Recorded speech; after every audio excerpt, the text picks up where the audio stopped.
Hey there, friends, and welcome back to another 3-Minute Thoughts. My name is Derek, and in the next 3 minutes, we're going to take a look at Proverbs chapters 25 and 26.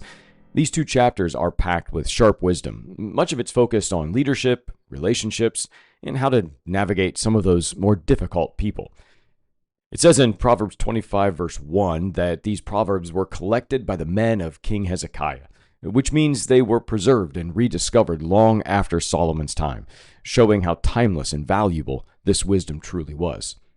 All right, Proverbs 25, it's wisdom fit for kings and, well, everybody else.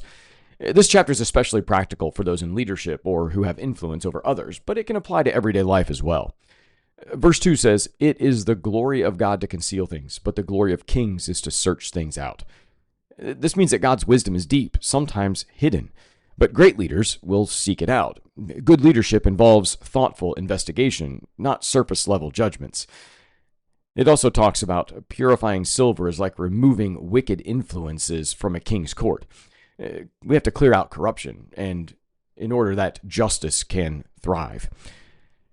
Looking at verses 6 and 7, it says, "Do not put yourself forward in the king's presence." This simply means don't seek the spotlight, let others elevate you. Jesus will echo these very similar words later on in Luke's gospel when he talks about not taking the place of honor at a table to which you are invited. There's also talk later on about how talk is cheap. Keep promises, back it up with your actions. The whole idea of actions speak louder than words.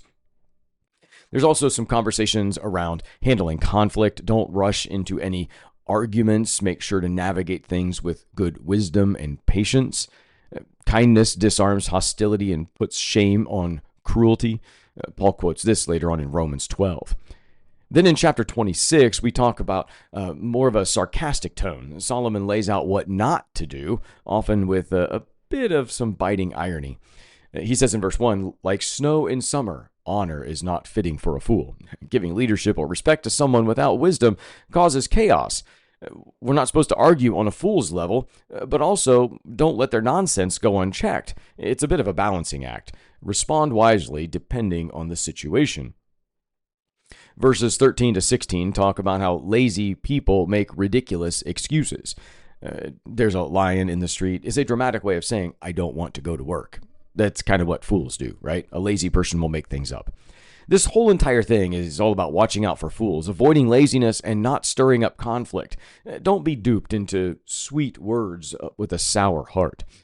Proverbs 25 teaches about the art of living wise with humility and leadership, and 26 is a warning for a clear focus to stay away from foolish behavior. All right, be well, friends.